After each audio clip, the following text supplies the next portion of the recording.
there, listeners. Are you feeling the weight of the world? Well, you're not alone. The U.S. Surgeon General says nearly 50% of parents are overwhelmed by stress. And guess what? It's affecting us all. Just last year, we heard about an epidemic of loneliness hitting half our population, especially young adults. But there's hope. I'm Scarlett Lewis, founder of the Choose Love movement. We're dedicated to your safety, health, and well-being with proactive mental health strategies. Imagine a life where stress and loneliness are replaced by joy and connection. We've already reached millions with essential life skills to prevent violence, substance abuse, and mental illness. Want to join this life-changing movement? It's easy. Visit chooselovemovement.org today. Become a member, spread the word, and access our free resources. Together, we can create a loving, supportive community. Remember, all the nurturing, healing love you give comes back to you tenfold. Thank you for choosing love. I choose love. I choose love.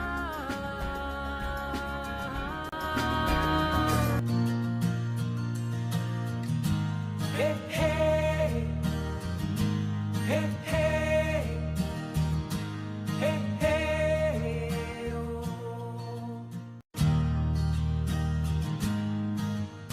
The Choose Love movement offers no-cost solutions that keep our kids safe, providing them with the skills and tools they need to flourish.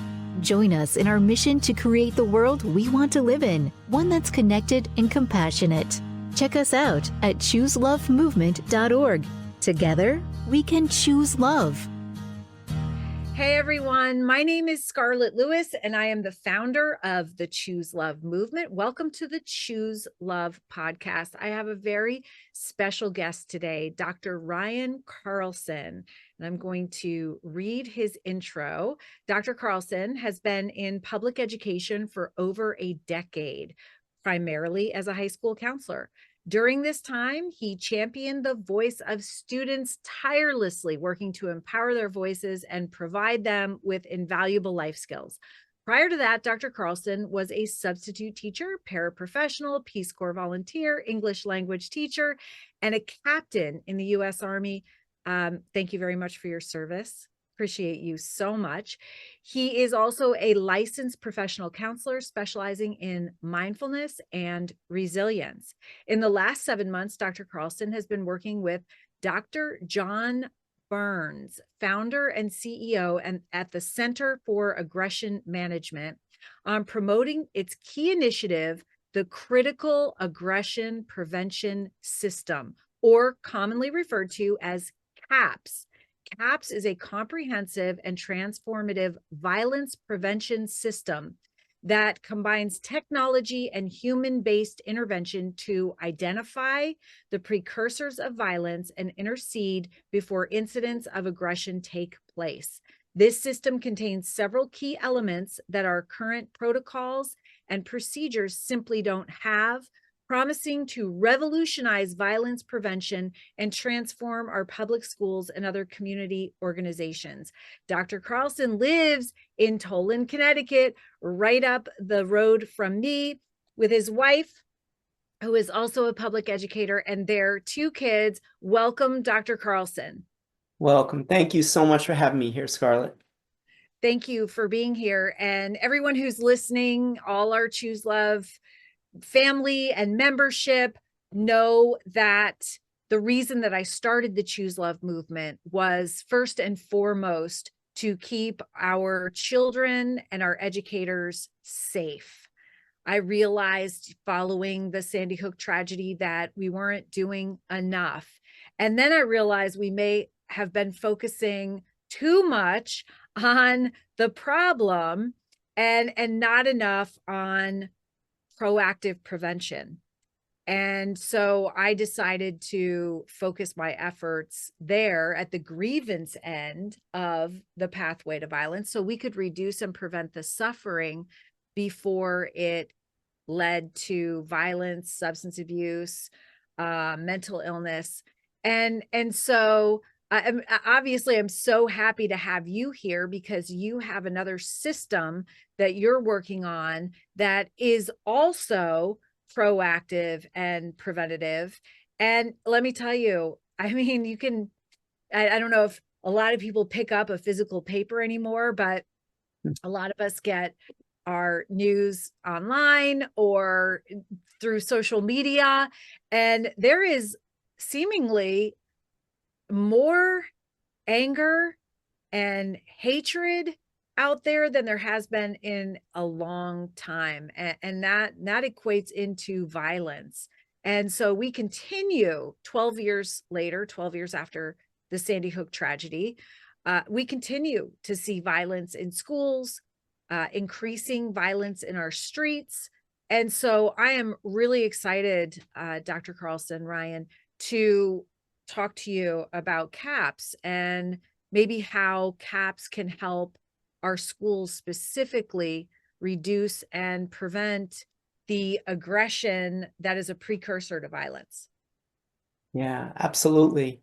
And being in education, as long as I have definitely noticed emerging aggression and the anger, as you mentioned, Scarlett, that's just below the surface with people. Whether you see it on the roads or in our schools, it just seems like people today are so uptight. Often they're polarized. The aggression is right below the surface. They're ready to explode. They're ready to pin the blame on someone. There's just a lot of dis-ease out there. There's a lot of tension. There's a lot of, whether it's stress in the family or stress in the career. There's just a lot of anxiety out there, and it manifests, as you said, in aggression. And the critical aggression prevention system is really a great way to get out ahead of aggression and to prevent it. So, we were talking a little bit about what you were doing when Sandy Hook happened and why and how you got into this role. Can you talk a little bit about that? Absolutely. So let me back up a little bit. I have always been fascinated since a very young age with resiliency, mindfulness, and preventing aggression, really empowering young people. I've always been drawn to young people. And at the time of Sandy Hook, I was a school counseling intern at South Windsor High School in South Windsor, Connecticut. And it was a wonderful school. I was in a wonderful placement, but I remember very distinctly, even where I was when I had heard about that. And at the time, I had recently returned from a deployment in Iraq where I was a platoon leader, and sort of my self-imposed position there was to teach resilience. And I was doing that at the high school. I had a club called the Resilience Club, and I was helping young kids develop those skills. So it was needed then. It's even more so needed now. Mm-hmm. Mm-hmm. And what did that look like? I'm just curious in your club. How did you do that? So in the Army, I was trained by a process called MRT. Resilient. It's a resilience program that the Army had, and I was trained overseas, and I was trained here, and I was using the club to teach those principles of how to become resilient, teaching young people how to deal effectively with their stress and aggression, and to use really a lot of mindfulness based techniques to stay grounded. And even in our conversations about your organization, I see tremendous similarities between what you're trying to do in schools and mindfulness and resilience. Mm-hmm. Mm-hmm. That's really cool. All right. So, how did you get connected to this new, to the CAPS program? Sure. Just curious. So, as I mentioned, I've been in public education for over a decade. My last position was a supervisor of school counseling in Killingly, Connecticut.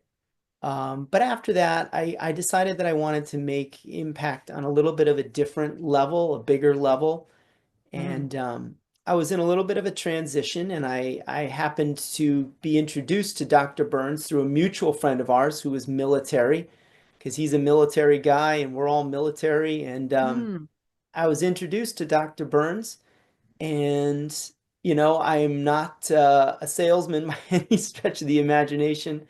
Um, and Dr. Burns had a very, very interesting idea. He has been working on the critical aggression prevention system for a long time. He has done some tremendous research. He's written books, and he was gracious enough to allow me to take the training. I became personally convinced in the merit and the value of CAPS. I think it has tremendous value, not only in our schools, but really across so many sectors of our society. And now I'm really committed to try to promote it everywhere I can, especially in my state of Connecticut. Yeah, because you see the tremendous need. And I think that teachers are feeling overwhelmed because a lot of times it falls on them. And what walks through their doors is really kind of paramount to what's going on in our society and world, and all of the stress and the pain and the anger that you were referring to, and what you're seeing, like even driving and everywhere, we're reading about that walks through the door. That's all translated down to the kids, and that walks through the door. And so you have teachers that are now just not just teaching because that's their main job, but they're also having to manage these behaviors that they have started to be trained to do because out of necessity. And so anything that can help them. I mean, that's the Choose Love movement. I literally started to love and support our educators because our kids are with them for the majority of the day, and we're asking them to help shape and mold them into the little human beings they're going to become, and they need help in doing this. We can't just hand them off and expect them to do this. We need to be a part of that process. And we haven't figured it out.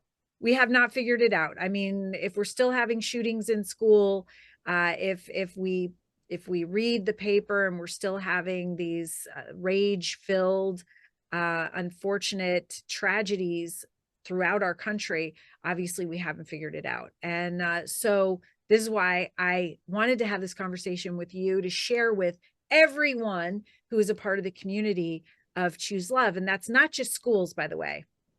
That's parents. Those are community members. They're people in administration and political office, and people in the corporate world. I mean, it's a little bit of everyone. And I know that CAPS can benefit everyone across the board. So do you want to start talking about what is CAPS? Sure, sure. And right before I do that though, Scarlett, because you made such a great point, that this is such a complex issue, aggression and violence in our society, and it has so many deeper causes. I love what your organization does. You really attempt to get to the root of it, to help people feel connected, to make different choices.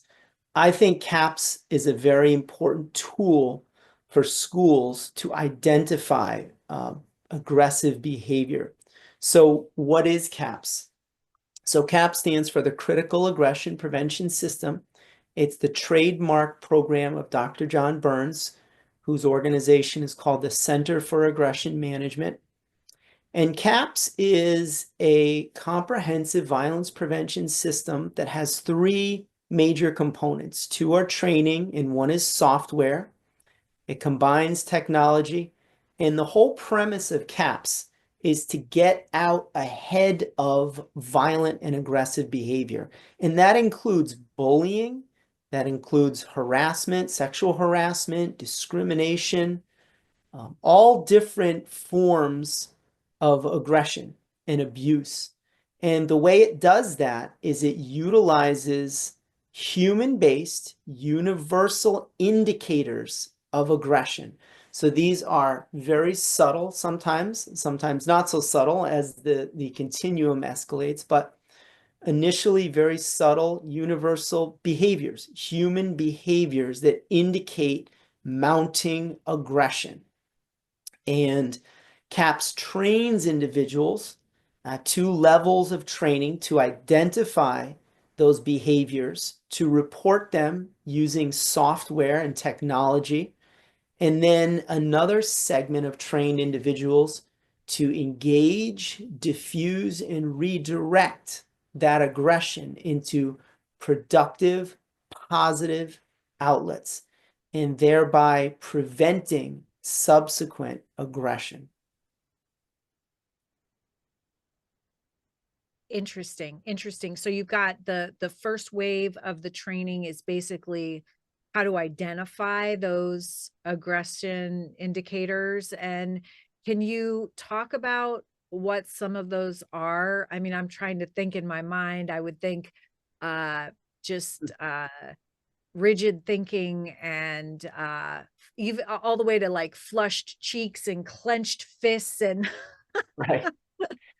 Yeah, so CAPS identifies 2 major forms of aggression, right? So you have your primal aggression, which is what people traditionally think of as aggression, which is adrenaline driven, based on the fight or flight response, um, and often is characterized by dysregulated behavior, highly agitated, someone losing control of their emotions, the red faced, ready to explode guy, right? And so there's the primal aggression continuum, which is recognized.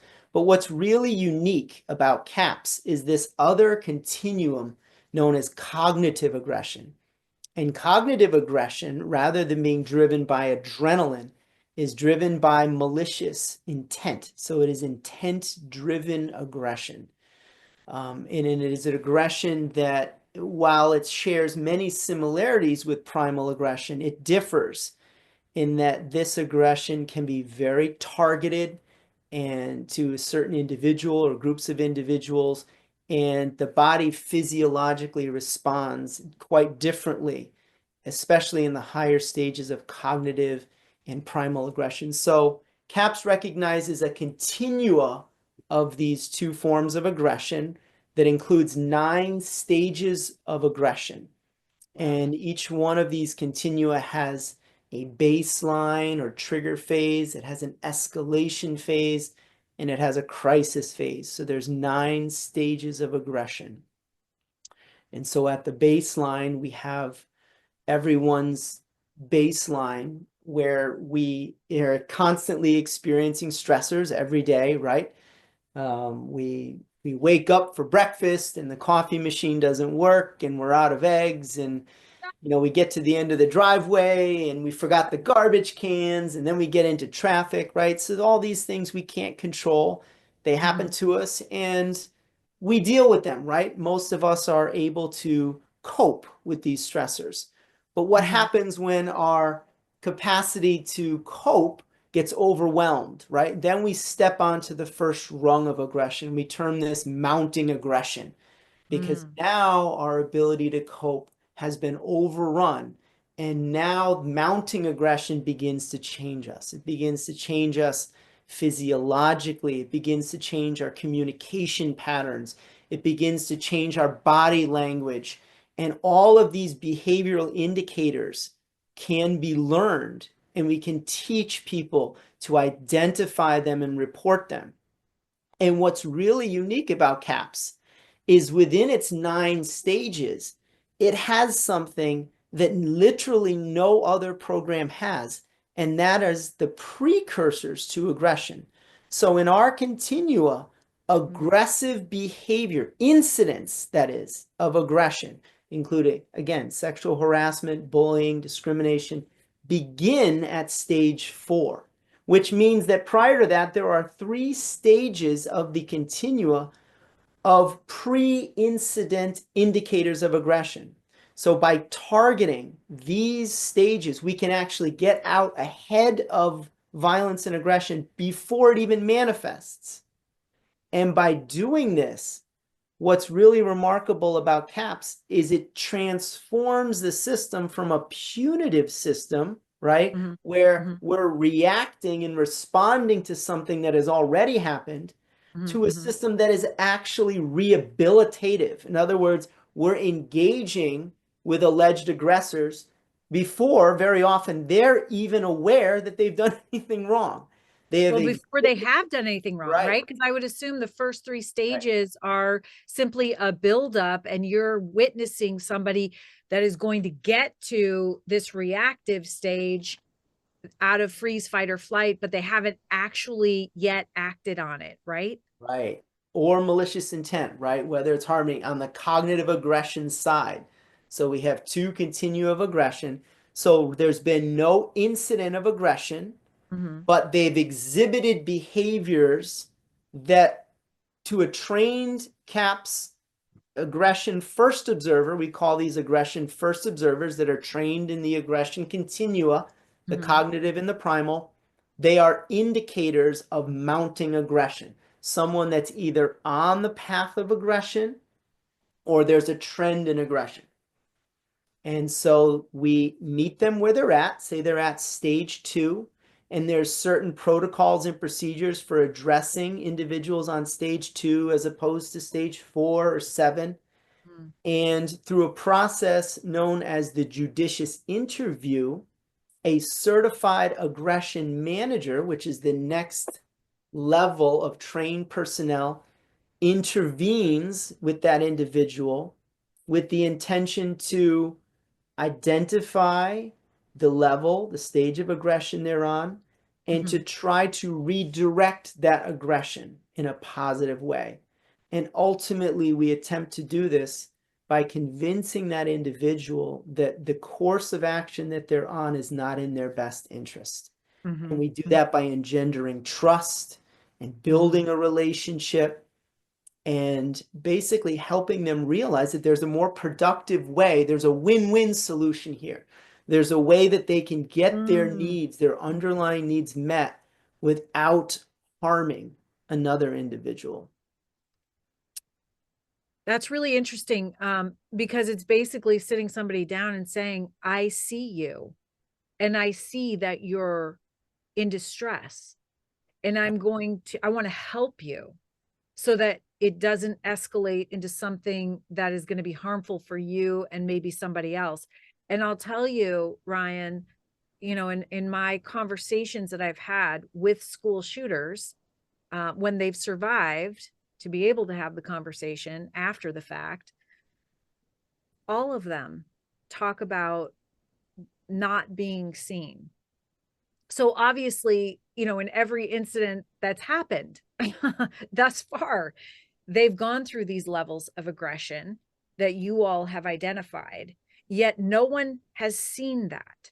So they are escalating, and they're nobody's seeing them. They're not feeling cared about or loved, and nobody is realizing it. And then so they just continue to escalate because they don't have the skills and tools needed to manage their anger. And I mean, these are skills and tools we have to learn, and if we haven't learned them, we don't have them. And there's so many adults running around today that don't have these skills and tools. So when you're talking, I'm thinking, like I always think people are thinking when I talk about the Choose Love movement and what we teach, this is so not just for kids. Like I would think if you're implementing this in a school setting, say, because I could see how this could go into corporations and in every setting, but let's say a school setting, you're not just looking at the kids, you're looking at everyone in the school. Absolutely. We're Yeah. looking at students, we're looking at other teachers, any individual within an organization or through which the organization serves who's exhibiting these behaviors. And to build off what you just said, Scarlett, a lot of times the real tragedy is teachers do detect these warning signs. But they don't have a name to it. See, CAPS gives a name to these precursors. And because it is rehabilitative, because we are encouraging people to report using an application, which is very easy to use, a mobile app, which goes to a dashboard. By using that, it empowers them to get out in front of this in a rehabilitative way. Hmm. So how many times, and you would know this, do we see school shooters where the warning signs, I mean, everyone after the fact, they knew about, oh, this person was odd, this person was off, but yet Drawings no of one, guns and blood and voices in the head, and how about postings of what they're going to do days in advance? yes. And so CAPS is putting a label to all this and saying these are precursors. Yeah, And so it empowers people with the knowledge and a practical tool to actually submit a request, a case, create a case, and yeah, identify those individuals so they can be properly yeah. engaged. That's really, really important. I mean, when I speak, I say that there are always signs, and I always look at, all the information that I can that's available to kind of try to ferret out the signs. I know 2020 is hindsight always, right?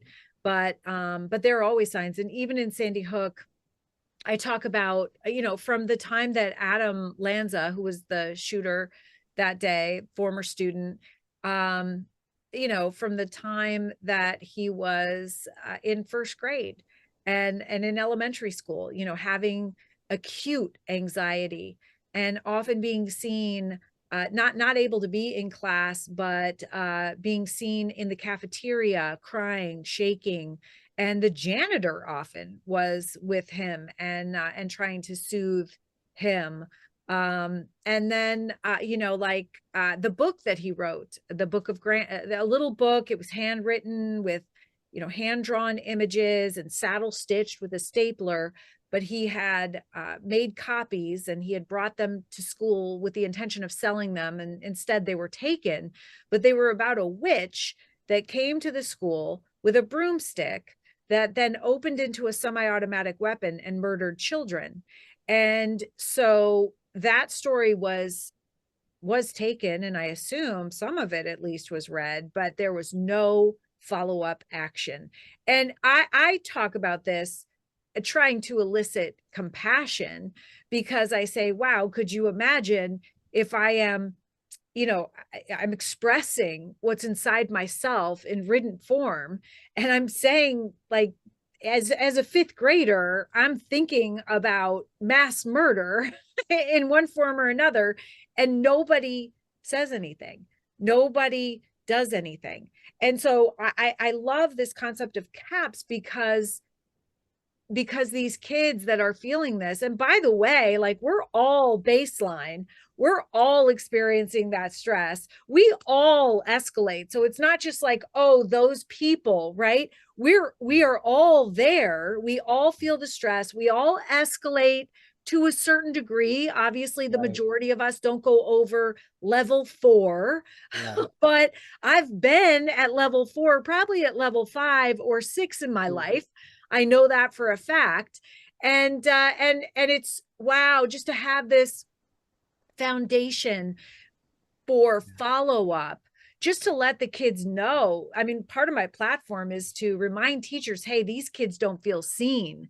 And we're Yeah. so busy, we're so distracted, and you have so much coming at you. But it's Yeah. really important that we let kids know that they're seen. And so to me, this whole CAPS is kind of a format for letting kids know, hey, we see that you're Yeah. having a hard time. We see that you're in distress, and we're here to Mhm. help you. And you actually have, I mean, and as you were starting to talk, I'm thinking, gosh, how would you help somebody in that situation? I was actually thinking to myself, I wouldn't want to be the certified aggression manager, because what does that even look like? But when you have training and there Right. are skills and tools, and you have a system and you have support Yes. that I'm sure that this center gives you, then it's a Yeah. whole other animal. Yeah, absolutely. And again, it is that system and that training and that support that empowers you to know what to say. And again, you're so right when it says letting kids know that they're seen. But again, the tragedy is they are seen, but so often no one has the courage to intervene. This is why initiatives like See Something, Say Something have largely been unreliable, because people don't have the framework to knowledge to know, well, what is it? What exactly do I report? So many times in schools, you know, whether it's teachers or peers, we see kids exhibiting odd behavior, but oh, that's normal, or it's a breakup, or they rationalize it or justify it in their own minds. Well, no, CAPS gives us this knowledge and this framework where which we can look at it and say, no, these are exhibiting behaviors of aggression. Now, it doesn't guarantee that the individual is going to escalate, because as you mentioned, we've all been at different stages, but it at least provides a context through which we can have a very productive, positive intervention take place, which is predicated on the engenderment of trust and developing a relationship and bringing in the compassion and all the wonderful things you say to really show that child that we see you, we care about you. What is it, Johnny? Or what is it, Sally? What is behind this, right? To gain that trust first, to honestly and directly ask them what their intentions are, what's wrong, and then work together to solve it. That's so good. So literally you could look at this as here are opportunities for connection. That's what I would call these different Absolutely. levels. Each And level is an opportunity. It's like an invite to have that kid in and to sit them down and ask what's going on. I remember, you know, we had a bullying incident in high school where this kid was threatening to kill, you know, my son. And, you know, what they did, and this was at Newtown High School, was, you know, we went in for a meeting with the vice principal and he put a 3-page document in front of us. And he said, these are the consequences that this kid is going to be faced with. And I'm looking through the 3 pages and I go, this is meaningless. I want to know what's going on in his life. I want to know why he is behaving this way. And there was such resistance to actually having them go they had conversations with us, but they didn't, it took 2 weeks and me saying, okay, I'm going to go to the police department because you're not actually following up with this kid who's obviously in distress. And yeah, so the day that I was actually sitting in the police department and I was making out a report, when I got word that, yes, the child had been talked to and actually they were having issues at home, not surprising. Their parents were getting divorced and there were some other issues too. And not that they violated privacy laws. This was kind of like what we heard through the grapevine, but it made sense. And so you're so right, Ryan, in saying that there are always signs. There are always signs, and these signs, even the signs like I think about Oxford, Ohio, where Ethan Crumley actually was in class and drawing a picture of a gun. I saw the drawing and blood and saying there's blood everywhere. Help me. And the right, teacher actually saw that drawing and brought him to the principal's office. They called the parents in. I mean, you would think this is great follow-up. The teacher right, did the right thing. And the parents who were derelict in themselves, in jail now, actually, refused to take the child home. And they let the child go and get his backpack in his locker, which had the gun in it. And then he ended up killing, I think, 4 people. And so if they had had caps, they would have recognized that, whoa, this is a level 8, and right, you know, this really needs attention, and this is what we do in that case. We do right, not allow this child to go back to school. We get professional help immediately. Like that child, Ethan, may have been taken, which by the way, he's crying out for. He wants right, help.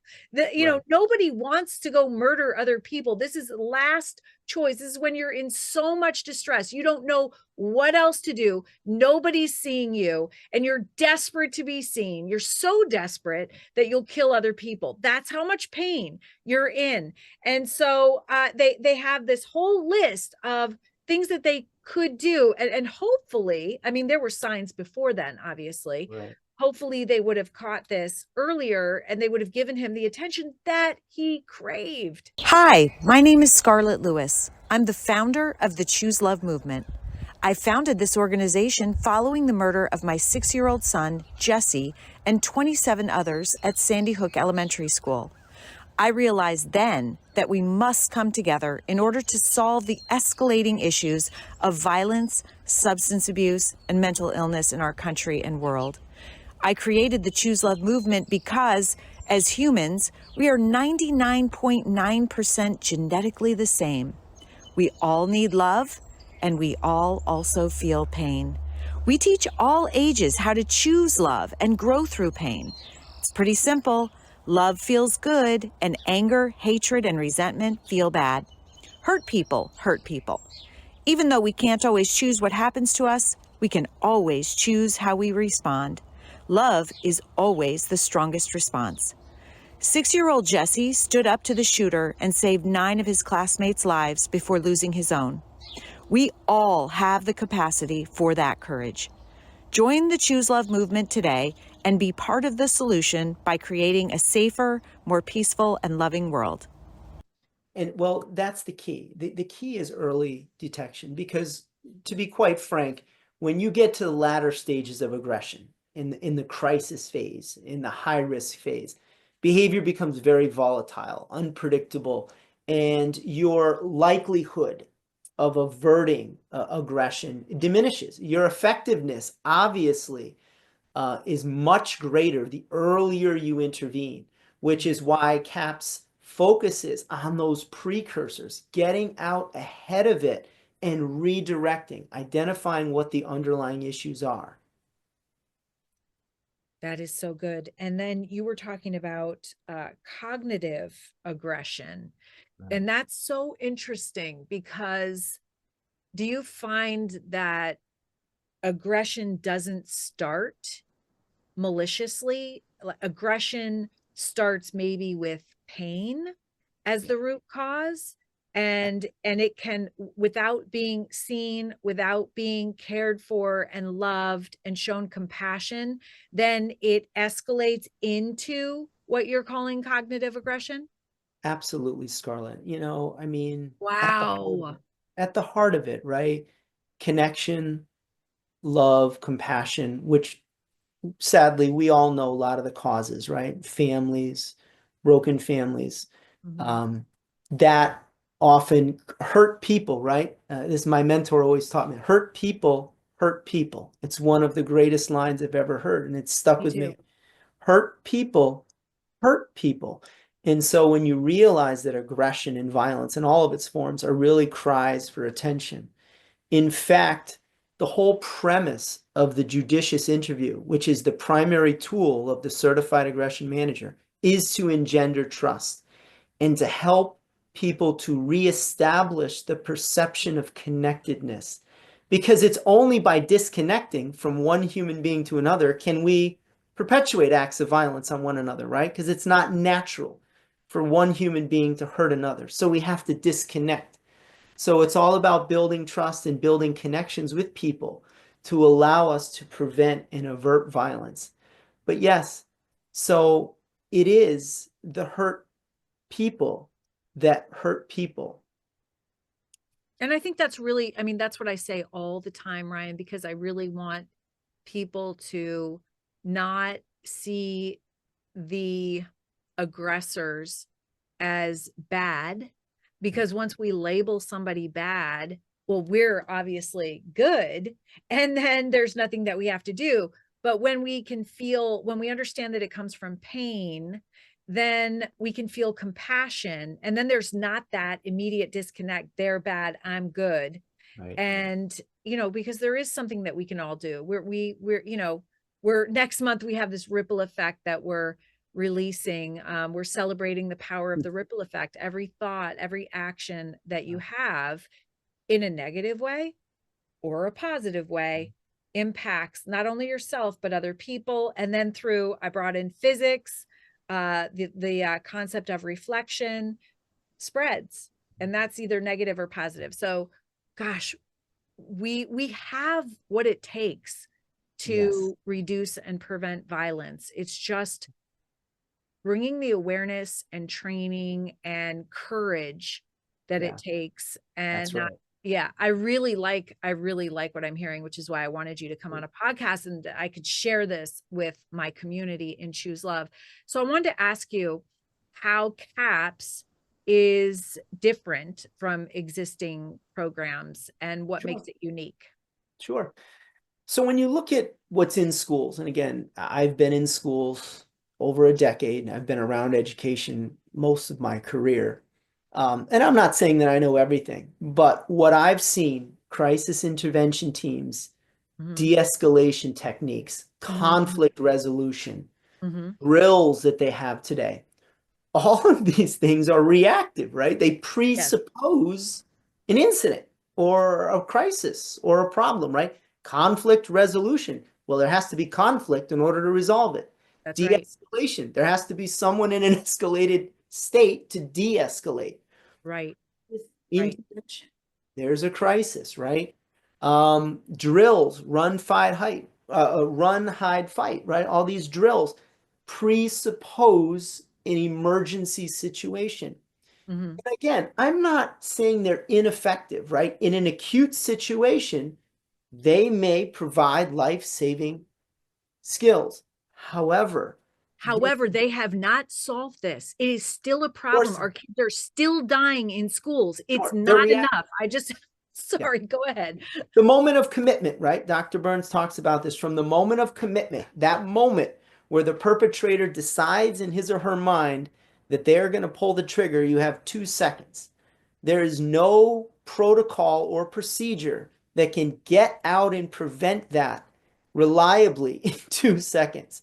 And so what happens is you have all these trained personnel that are responding to the dead, dying, or wounded. They're stepping over people. They're trying to do what they're trained to do, which is take out the assailant. But the damage has already been done. We are Mhm. all reacting. We're doing it in very refined, sophisticated ways, but we're reacting. I CAPS mean, is you say different. that refined and sophisticated, but people are freaking out and they're reacting and they make mistakes. And, Right. I'm not judging. I'm just saying, like, in a situation like that, nothing is refined. We're And not each getting ahead of it. situation is slightly different. And you're CAPS not is, getting ahead of it. yes, and CAPS is not about responding to violence. Now, certainly, if we see an act of aggression, we are going to report it. Absolutely. But the target, what CAPS is designed to do, again, is to identify those universal human indicators, behavioral indicators of aggression actually that occur that an individual exhibits prior to incidents of aggression or violence and to intervene to avert aggression or violence from happening in the first place. So we don't need to respond to it. We can prevent it. And again, we do that by engendering trust.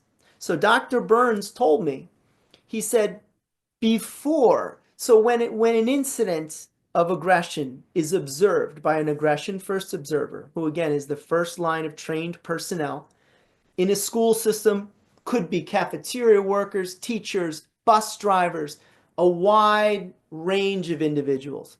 When an aggression first observer observes aggressive behavior on that continuum, they enter it into a mobile app. That mobile app goes to a dashboard. And when a certified aggression manager, which is the next trained level of trained personnel, intervenes, before they even address that act of aggression, before they even look at it, they're building a relationship with that person. They're trying to create rapport and trust. And I have to mention this because I've had this on my mind since you've called me. I recently watched the movie Patch Adams. I don't know if you've heard of this, by the late Robin Williams. It's about this doctor who heals people through laughter.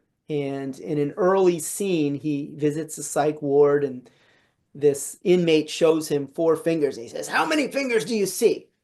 And Patch Adams says, "I see 4 fingers." And he says, "4 fingers? You're crazy. You're wrong." And he goes off on a tangent. And so later, Patch approaches him and he says, "What are you talking about?" And he says, This is the problem. You'll never solve the problem by focusing on the problem. Look beyond the problem. And when Patch looks beyond the fingers and they go out of focus a little bit, he says 8. And he says, yes, 8 is a good answer. And so the message here is we're never going to solve this problem by focusing on the problem. We have to focus on the solution. And the solution is building the relationship, the trust, the rapport. Forget about the incident.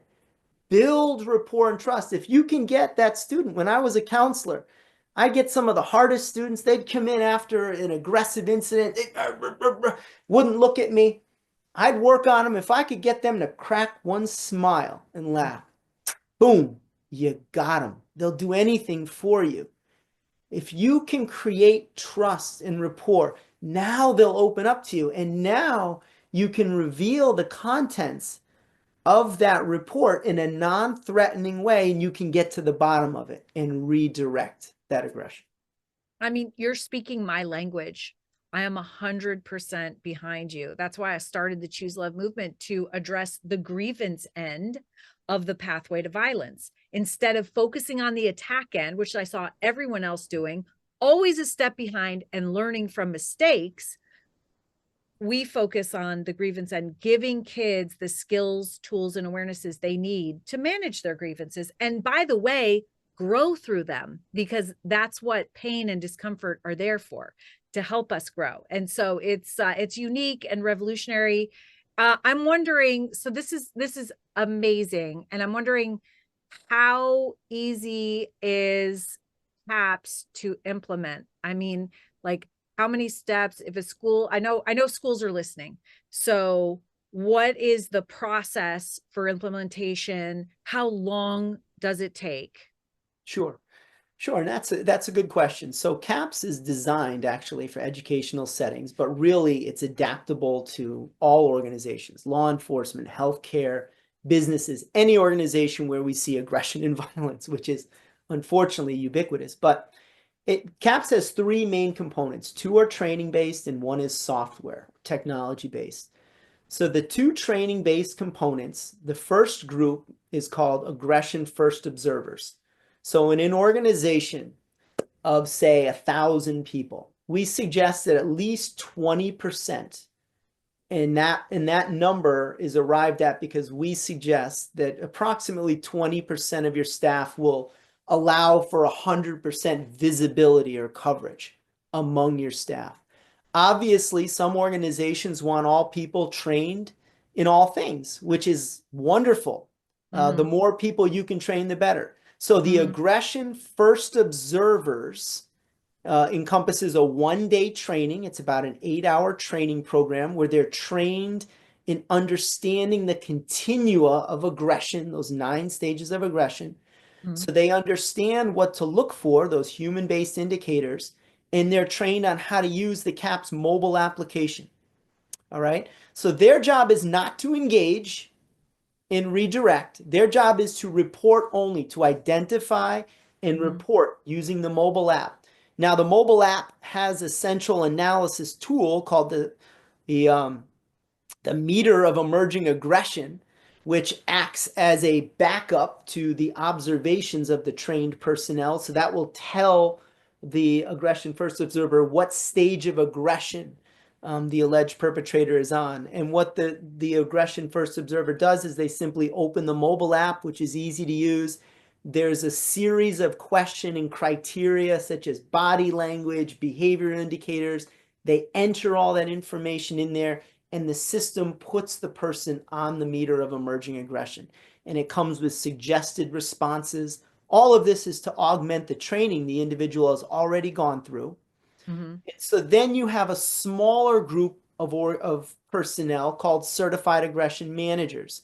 So these individuals are also trained Aggression First Observers. So I have the first day training, but they have an additional day of training. So it's an additional day of training, and that training is designed to help them engage, diffuse, and redirect aggression.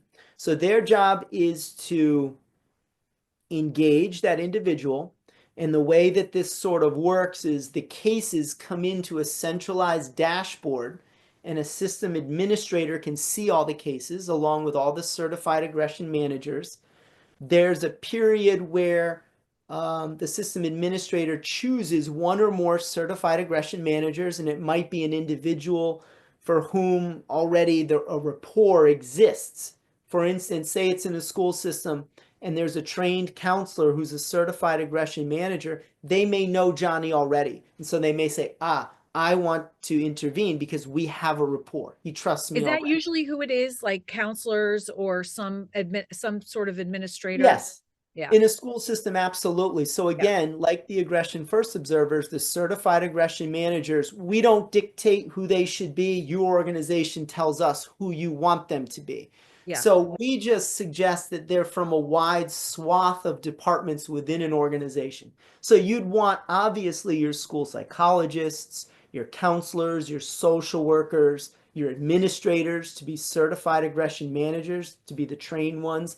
But you could Mm, also have teachers, you could also have different coaches.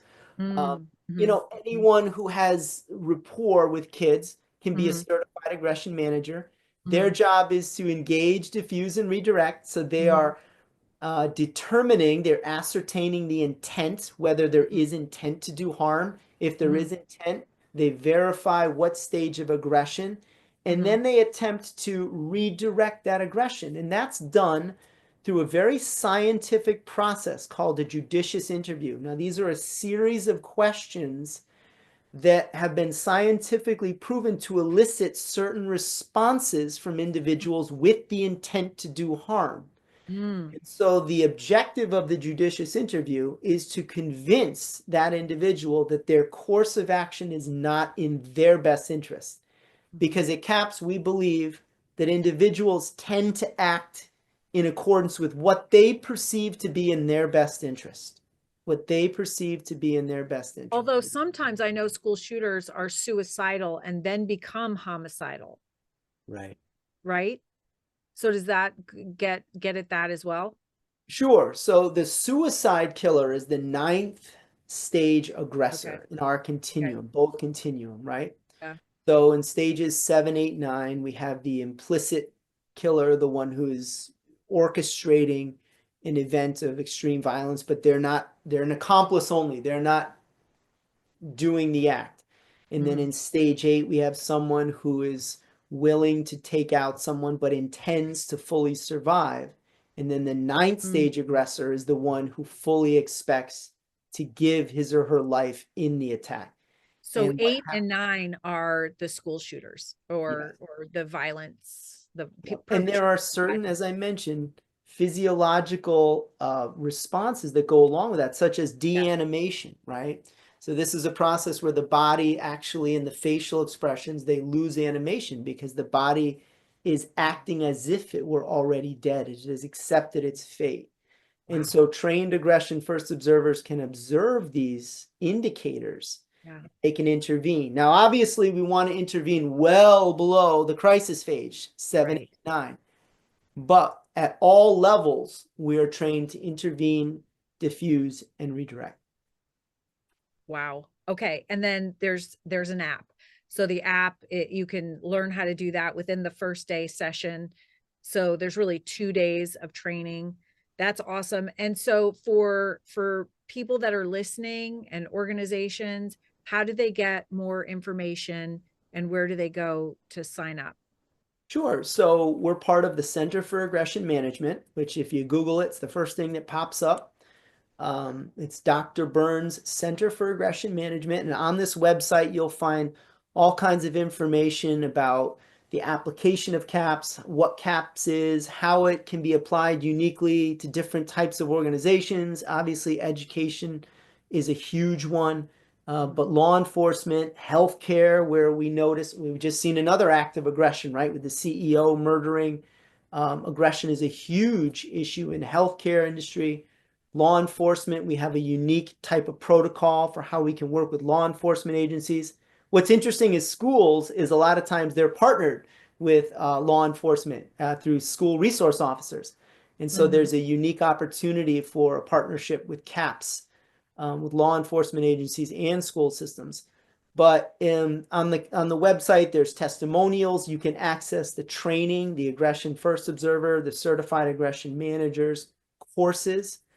However, we strongly advise that if an organization is interested in CAPS, you contact either myself or Dr. Burns. So Dr. Burns can be contacted by John Burns at aggressionmanagement.com. My email is rcarlson@aggressionmanagement.com. And we'll include all this contact information in the written Okay. description of the podcast. Yeah. Yeah. And we will be happy to do free consultations. We like to do Zoom, but I live in Connecticut. Dr. Burns is in Florida. But if you're local, we can certainly come in and meet with you. We can do phone calls, virtual meetings. We're happy to get the information out. That's fantastic. And I already know so many people that I'm going to personally forward this podcast to myself, because this is really important information. In fact, there's nothing more important than our child's safety, and everything else comes after that. And the thing is, we're responsible for that. So I really appreciate anyone who comes up with a solution that is proactive and preventative, because as you know, my ambassador Shannon Desolette says, in New Hampshire, she's worked out of the governor's office as the director of Choose Love and now works at the Department of Health and Human Services. That's how much of a priority that New Hampshire places on proactive prevention, a very incredibly progressive state in school safety, the first state to release their statewide school safety initiative. She, after 10 years, you know, she's also come down to Newtown to help with trauma therapy. And she tells her audiences, look, you don't have time not to do this, you know, because a lot of times schools are thinking, wow, the time that it would take, oh, and the money. It's like, in the end, you don't have the time and money not to invest in proactive prevention, because once it happens, the healing, it takes a lifetime. So, and I have credibility when I say that. So I am so grateful for you, Ryan, and Dr. Burns and the whole center. I really appreciate you spending the time here and explaining CAPS to us. And I really hope that you get a lot of inquiry from this conversation, and that it opens this up to, you know, the country and beyond. So thank you very much. Yeah, thank you, Scarlett. In our conversations, I think you're doing a tremendous job building the capacity in individuals to have the inner resilience and the resources to do the right thing. And CAPS is a way to just identify and maybe create a way to have an audience to create those capacities, to teach those capacities to kids by identifying potentially individuals that are on a path of aggression. Yeah, you know, we definitely lay the groundwork, and hopefully every child gets to go through Choose Love, and then they learn skills of resilience and this powerful formula to be able to move through difficulty and learn, grow, and be strengthened by it. There's a choice moment where they learn to pause in between what's happening and their response, and they learn how to choose a loving response. We call it a heroic response because our brain is literally wired to defend us.